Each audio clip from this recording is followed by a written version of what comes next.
geng, thank you udah nonton dan juga klik video ini.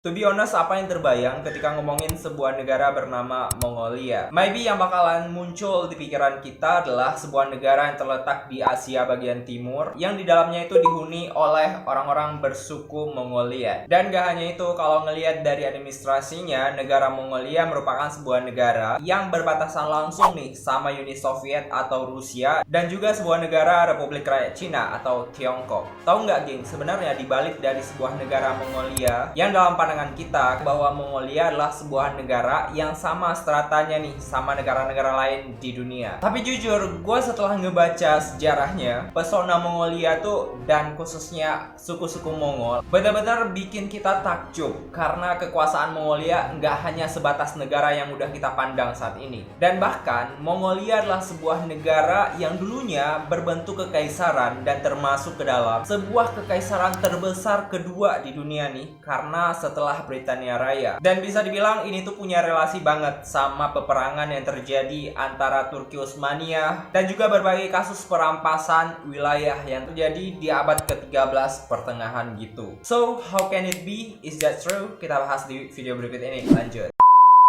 Seperti yang gua bilang tadi, bahwa kata-kata Mongolia ataupun Mongol kayaknya kedengaran negara ini tuh sama stratanya sama negara-negara lain dan punya hak untuk merdeka dan juga ngembangin dari sistem negaranya sendiri. By the way, sebelum adanya sebuah negara bernama Mongolian ini, tentunya tuh sama aja kayak Indonesia, ada latar belakang sejarahnya sehingga bisa dibilang bahwa Mongolia merupakan salah satu pelopor peperangan terhebat di dunia dan sebelumnya didahului oleh yang namanya Kekaisaran Mongol. Kita flashback ke abad pertengahan 13 di mana sebelum Kekaisaran Mongol terbentuk, ada seorang tokoh bernama Genghis Khan atau orang-orang sering mengenalnya dengan sebutan Temujin, atau mungkin kalian gengs pernah ngebaca sejarah tentang Temujin ini dan Kekaisaran Mongol. Nah, sebelum berdirinya Kekaisaran Mongol, suku-suku Mongol yang mendiami wilayah Mongolia saat ini benar-benar kayak hidup dalam perceraian gitu. Nggak ada yang namanya persatuan dalam sebuah unity. Seperti biasa, mereka itu merampas, kemudian berperang, dan melakukan perompakan terhadap orang-orang yang mereka anggap sebagai musuh di dunia. Dan gak hanya itu, orang-orang Mongolia terbiasa hidup dengan cara mereka kayak nomaden, berpindah-pindah, gak ada ketetapan, sehingga ini mempermudah dimana ketika si Temujin ini ngebangun sebuah kekaisaran, dan karena memang kebiasaan dari rakyat Mongol ini terbiasa berpindah-pindah, ini tuh adaptasinya luar biasa banget. Oke, kita kembali ke titik poin tadi ketika si Temujin ini atau Genghis Khan ini memulai untuk mempersatukan seluruh rakyat Mongol.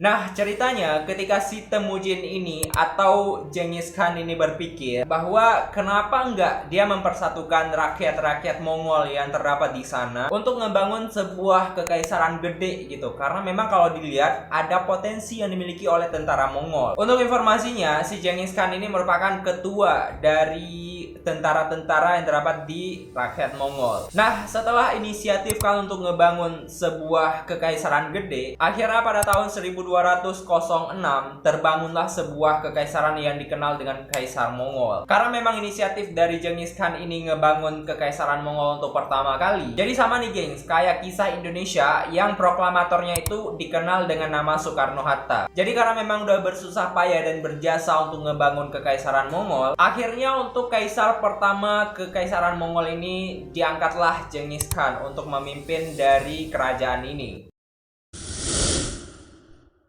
Selama kekaisaran yang dipimpin oleh Genghis Khan, dia ini merupakan sosok tipikal yang benar-benar berani banget dalam ngelawan musuh-musuh. Dan ini tentu aja dibuktikan dengan perluasan daerah yang super duper megah ketika kekaisaran Mongol dipegang oleh Genghis Khan. Dan perluasan daerahnya itu sampai kepada Persia, kemudian beberapa negara di Timur Tengah, sampai dengan penaklukan Tiongkok sebagai salah satu kerajaan yang terkenal dengan dinasti-dinastinya. Nah, yang paling menjadi sejarahnya adalah di tangan kaisar Kaisar Genghis Khan ini, dinasti Jin yang merupakan salah satu dinasti terkenal di Tiongkok berhasil dikalahkan dan tunduk ke bawah Kekaisaran Mongol pada kala itu. Dan gak hanya itu, pasukan Mongol yang dipimpin di bawah Kekaisaran Genghis Khan ini berhasil memperluas wilayahnya sampai kepada Timur Tengah sana. Jadi gak heran gengs, kalau misalnya wilayah Turki, kemudian wilayah-wilayah yang ada di Timur Tengah sana, yang saat ini kita kenal sebagai negara-negara maju dan berkembang ini, pernah mendapat jajahan dari pasukan Mongolia di bawah Kekaisaran Mongol. Tapi ada beberapa cikal bakal negara yang mungkin nggak bisa dikalahkan sama pasukan Mongol. Di antaranya Indonesia yang kala itu tuh masih berbentuk kayak Pulau Nusantara gitu, dan karena memang saat itu kerajaannya masih didominasi oleh cikal bakal adanya kerajaan Majapahit. Based on story yang gua baca juga, Austria juga pernah diserang sama si pasukan Mongol, dan sampai juga Jepang juga pernah diserang oleh pasukan Mongol. Dan pada saat Jepang diserang oleh pasukan Mongol, ternyata kayak terjadi kekalahan. Akan tetapi ketika pasukan Mongol ini kembali ke Mongolia pusatnya, ternyata si kaisar yang terdapat di Jepang ini kayak ngirim upeti gitu untuk mengatakan bahwa kayak minta perdamaian gitu, nggak usah serang balik lagi dan nggak usah ngebalas kekalahan. Well, kurasa memang pasukan Mongol merupakan salah satu pasukan terkuat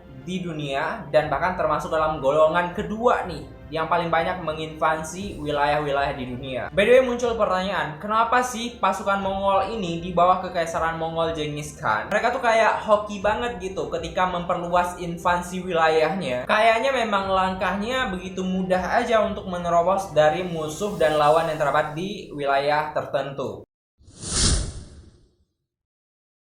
Oke, sebenarnya ceritanya adalah pasukan Mongol ini punya strategi khusus buat naklukin musuh-musuhnya, dan salah satu strategi yang benar-benar angker digunakan adalah strategi teror. Pada umumnya ketika pasukan Mongol ini bertarung untuk melawan musuh-musuhnya, mereka tuh kayak punya strategi kuat di bagian teror. Misalnya ketika mayat-mayat musuhnya mereka telah terbantai, mereka nggak hanya akan membiarkan mayat-mayat itu tergeletak begitu aja, akan tetapi mereka mengeksekusinya dengan sangat-sangat kejam dan brutal. Pasukan Mongol yang terdiri dari suku-suku Borjigin ini punya trik untuk mengalahkan dari musuhnya, dan mereka akan sangat-sangat tega ketika musuh-musuhnya itu udah mati. Mereka akan memotong bagian tubuh musuh-musuhnya tersebut dan bahkan mengambil bagian-bagian tubuhnya, misalnya seperti hidung, telinga, dan gak segan memutilasi beberapa bagian tubuh lainnya, misalnya seperti tangan, kaki, kemudian dibungkus dan dibawa pulang ke negaranya masing-masing. Tapi ada satu hal yang benar-benar kayak gue apresiasi banget di bawah Kekaisaran Mongol ini. Meskipun terkesan brutal dan benar-benar kayak barbar banget kalau berperang nih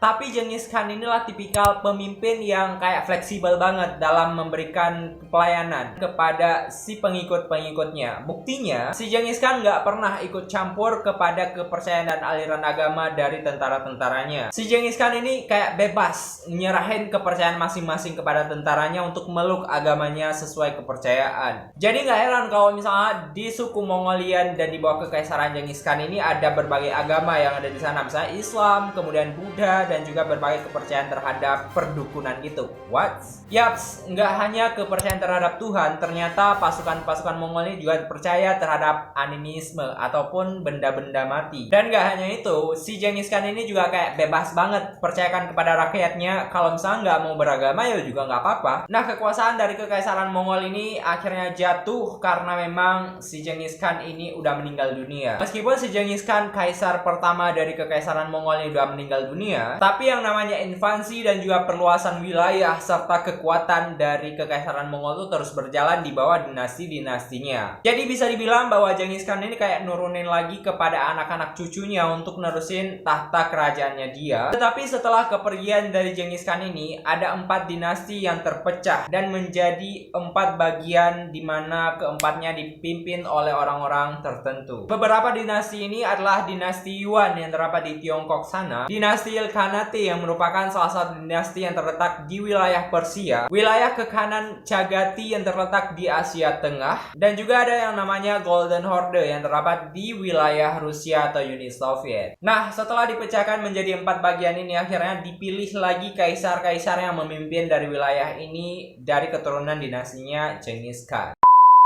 Itulah gengs informasi dari asal muasal dari negara Mongol. Perjalanan kita masih sangat panjang, kita bakal ceritain tentang kisah dari terbentuknya negara Mongol dan pendahulu dari kekaisaran Mongol. Tetap stay tune dan juga tetap nyimak dari channel ini. Jangan lupa untuk memberikan dukungan dengan cara mengklik tombol subscribe, like, komen, dan juga share jika kalian mendapatkan informasi terbaru dari segala informasi sejarah.